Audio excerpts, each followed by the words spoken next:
श्री गणेशाय नमः। वक्रतुंड महाकाय सूर्यकोटि समप्रभ निर्विघ्नं कुरु मे देवं सर्वकार्येषु सर्वदा। अब हम गणेश जी का नाम लेकर शिव पुराण प्रारंभ करते हैं। ओम नमः शिवाय, ओम नमः शिवाय, ओम नमः शिवाय। भोले बाबा को, शंकर भगवान को कोटि कोटि प्रणाम।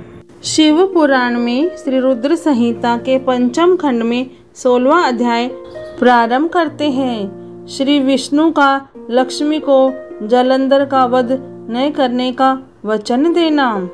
सनत कुमार जी बोले, हे व्यास जी, इस प्रकार जब देवगुरु बृहस्पति ने देवताओं को युद्ध रोक देने के विषय में कहा तो सभी ने गुरु की आज्ञा का पालन किया और युद्ध रुक गया, परंतु जलंधर का क्रोध शांत नहीं हुआ। वह इंद्र को ढूंढता ढूंढता स्वर्गलोक आ पहुंचा। जलंधर को वहां आता देखकर इंद्र व अन्य देवता अपने प्राणों की रक्षा करने हेतु वहां से भागकर भगवान श्री हरि विष्णु की शरण में बैकुंठ लोक जा पहुँचे। वहां पहुंचकर उन्होंने भगवान विष्णु को प्रणाम किया और उनकी भक्ति भाव से स्तुति की। तत्पश्चात उन्होंने भगवान विष्णु से कहा, हे कृपा निधान, हम आपकी शरण में आए हैं, हमारी रक्षा कीजिए। तब देवताओं ने विष्णु जी को जलंधर के विषय में सब कुछ बता दिया। समस्त वृतांत सुनकर श्री हरि विष्णु ने देवताओं से कहा कि वे अपने भय का त्याग कर दें। उन्होंने उनकी प्राण रक्षा करने का आश्वासन दिया और कहा कि मैं जलंधर का वध कर तुम्हें उससे मुक्ति दिलाऊंगा। यह कहकर भगवान विष्णु अपने वाहन गरुड़ पर सवार होकर चलने लगे।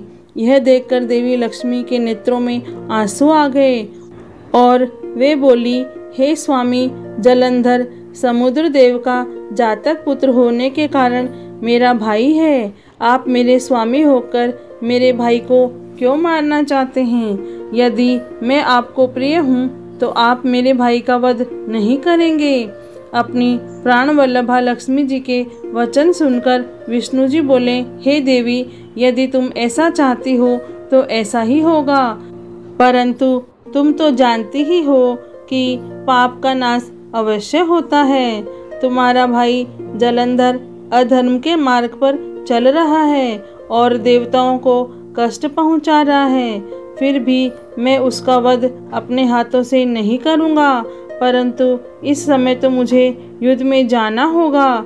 यह कहकर भगवान विष्णु युद्ध स्थल की ओर चल दिए। भगवान विष्णु उस स्थान पर पहुँचे जहाँ असुर राज जलंधर था।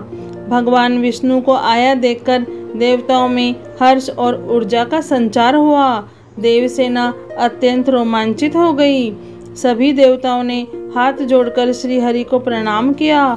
भगवान विष्णु का मुखमंडल अद्भुत आभा से प्रकाशित हो रहा था। उनके दिव्य तेज के सामने दैत्य और दानवों का खड़े रह पाना मुश्किल हो रहा था। श्री हरि विष्णु के वाहन गरुड़ के पंखों से निकलने वाली प्रबल वायु ने वहां पर आंधी सी ला दी थी। इस आंधी में दैत्य इस प्रकार घूमने लगे जिस प्रकार आसमान में बादल घूमते हैं। अपनी सेना को ऐसी विकट परिस्थिति में देखकर जलंधर अत्यंत क्रोधित हो उठा। शिव पुराण में श्री रुद्र संहिता के पंचम खंड में 16वां अध्याय पूर्ण हुआ। ओम नमः शिवाय, ओम नमः शिवाय, ओम नमः शिवाय।